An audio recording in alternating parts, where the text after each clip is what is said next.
আমার ব্যবসা ছোট, টার্নওভার কম, তারপরও কি আমাকে ভ্যাট রেজিস্ট্রেশন করতে হবে? লেট করলে কি ধরনের পেনাল্টি আসতে পারে?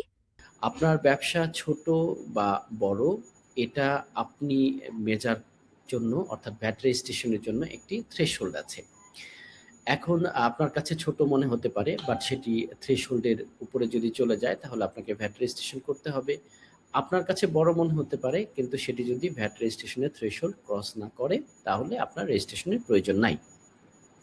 তাহলে আসুন আমরা জেনে নিই যে আসলে এফটিএ বা ফেডারেল ট্যাক্স অথরিটির নিয়ম অনুসারে ভ্যাট রেজিস্ট্রেশনের জন্য ম্যান্ডেটরি থ্রেশহোল্ড কত বা কিভাবে। আপনার যেদিন থেকে ট্যাক্সেবল সাপ্লাই শুরু করেছেন সেদিন থেকে আপনার বা আগামী ১ বছরের মধ্যে, যদি অর্থাৎ ১২ মাসের মধ্যে আপনার যদি দেখেন যে ৩,৭৫,০০০ দিরহাম সেল হয়ে গেছে, অর্থাৎ আপনি যেদিন থেকে থ্রেশহোল্ড শুরু করেছেন ১ মাস পরে যেয়ে দেখলেন আপনার ৩,৭৫,০০০ দিরহাম ক্রস করে গিয়েছে, তাহলে আপনার সাথে সাথেই যেদিন ক্রস করবে সেদিন থেকে ৩০ দিনের মধ্যে ভ্যাট রেজিস্ট্রেশন আপনার জন্য ম্যান্ডেটরি হয়ে যাবে। তার মানে মূল কথাটা হলো, যেদিন থেকে আপনি বিজনেস শুরু করবেন সেদিন থেকে আপনার ৩,৭৫,০০০ দিরহাম ট্যাক্সেবল সাপ্লাই যখন ক্রস করবে সেদিন থেকে ১ মাসের মধ্যে আপনার জন্য ভ্যাট রেজিস্ট্রেশন ম্যান্ডেটরি।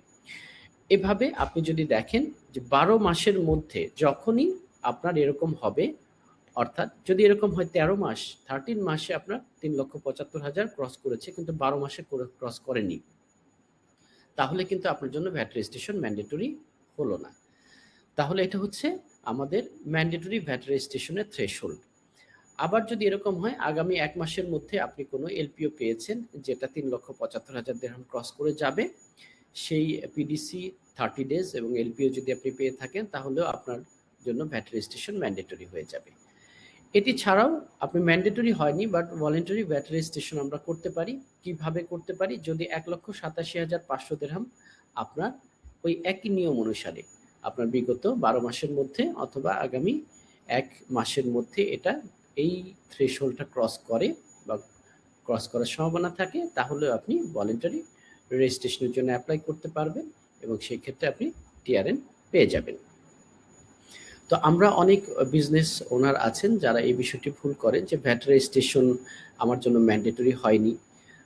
তো সেক্ষেত্রে আপনাকে যেটা করতে হবে, গুরুত্বপূর্ণ বিষয়গুলো সবসময় মনে রাখবেন যে আপনার ট্রানজ্যাকশনগুলো প্রতিনিয়ত অ্যাকাউন্টসটাকে সঠিকভাবে মেনটেন করবেন, আপনি ইনভয়েসটাকে সঠিকভাবে মেনটেন করবেন, আপনি বিজনেস ট্র্যাক রেকর্ড রাখবেন এবং হিসাব করে দেখবেন যে আপনার কখন ৩,৭৫,০০০ দিরহাম ক্রস করলো।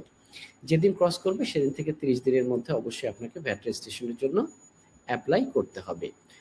আর একটি প্রশ্ন ছিল এটার সাথে সম্পূরক প্রশ্ন যে লেট ভ্যাট রেজিস্ট্রেশনের জন্য কোনো পেনাল্টি আছে কিনা? জি, লেট ভ্যাট রেজিস্ট্রেশনের জন্য আপনার 10,000 দিরহাম পেনাল্টি হতে পারে। শুধু যে 10,000 দিরহাম পেনাল্টি হবে বিষয়গুলো কিন্তু এরকম না। আমরা আমাদের ব্যক্তিগত অভিজ্ঞতা থেকে দেখেছি যে আপনার যদি এরকম হয় যে আপনি ১ বছর আগে ম্যান্ডেটরি হয়েছে এটা প্রমাণিত হয়, তাহলে সেদিন থেকে ফাইলও জেনারেট হবে।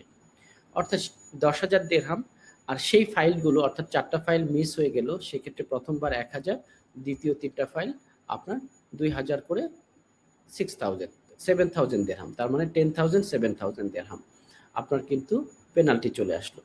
আবার ওই সময় যদি এরকম হয় যে আপনার যে ট্যাক্স লায়াবিলিটি থাকে সেই ট্যাক্স লায়াবিলিটির উপর কিন্তু 2%, 4% এবং 1% করে ৩০ দিন পর্যন্ত ৩০০% পর্যন্ত পেনাল্টি আসবে। তাহলে এখানে ৩ ধরনের পেনাল্টির সম্ভাবনা আছে। এই প্রশ্নের উত্তরটি খুবই গুরুত্বপূর্ণ পেনাল্টি বিষয়ে। আপনারা ভুল করবেন না। এমন মনে হতে পারে যে আমি ভ্যাট রেজিস্ট্রেশন করলাম না, ১০ বছর পরে যে এটা ধরা পড়লো যে ভ্যাট রেজিস্ট্রেশন আমার জন্য ১০ বছর আগে ম্যান্ডেটরি ছিল, তো সেই ক্ষেত্রে আমার শুধু 10,000 দিরহামই পেনাল্টি আসবে। বিষয়টা কিন্তু এরকম না। আপনার তখনও 10 ইয়ার্স অ্যাগো আপনার রেজিস্টার হিসেবে গণ্য হবে। সবগুলো ফাইল জেনারেট হবে, সবগুলো ফাইল সাবমিট করার সময় পেনাল্টি আসবে এবং সব লায়াবিলিটি সাবমিট করার পরে 300% পর্যন্ত পেনাল্টি আসবে। এই জন্য আপনাকে অবশ্যই খুব গুরুত্ব সহকারে এই বিষয়টি বিবেচনা করতে হবে যে কবে আপনি ভ্যাট রেজিস্ট্রেশনের জন্য ম্যান্ডেটরি হচ্ছেন। আশা করি এই প্রশ্নের উত্তরটি বোঝা গিয়েছে। ধন্যবাদ। সঠিক সময়ে সঠিক কনসালটেন্সি, আল মুহমা ট্যাক্স কনসালটেন্সি।